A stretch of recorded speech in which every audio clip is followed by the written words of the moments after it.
بسم اللہ الرحمن الرحیم۔ دیکھتی آنکھوں سنتے کانوں، چمکتی دنیا میں خوش آمدید۔ ماں کی دعا۔ حضرت موسیٰ علیہ السلام نے ایک دفعہ اللہ تعالیٰ سے پوچھا کہ جنت میں میرے ساتھ کون ہوگا؟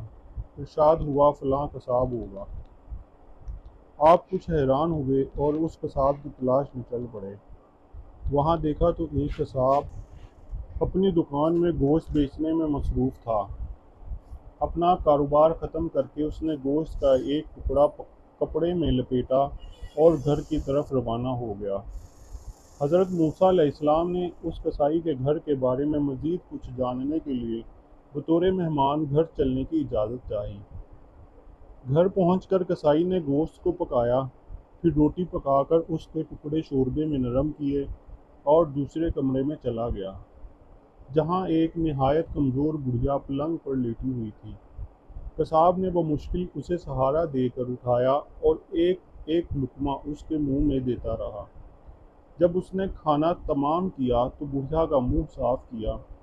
بڑھیا نے قصاب کے کان میں کچھ کہا، جسے سن کر قصائی مسکرایا اور بڑھیا کو واپس لٹا کر باہر آ گیا۔ حضرت موسیٰ علیہ السلام جو یہ سب کچھ دیکھ رہے تھے، آپ نے قصاب سے پوچھا، یہ عورت کون ہے اور اس نے تیرے کان میں کیا کہا جس پر تو مسکرا دیا؟ قصاب بولا، اے اجنبی، یہ عورت میری ماں ہے۔ گھر پر آنے کے بعد میں سب سے پہلے اس کے کام کرتا ہوں۔ یہ روز خوش ہو کر مجھے دعا دیتی ہے کہ اللہ تجھے جنت میں حضرت موسیٰ علیہ السلام کے ساتھ رکھے، جس پر میں مسکرا دیتا ہوں۔ بھلا میں کہاں اور موسیٰ کلیم اللہ کہاں؟ دوستو، اللہ تعالیٰ ہمیں ہماری ماؤں کی خدمت کرنے کی توفیق عطا فرمائے۔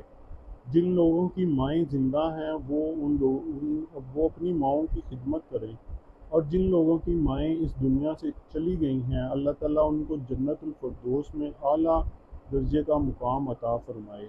آمین ثم آمین۔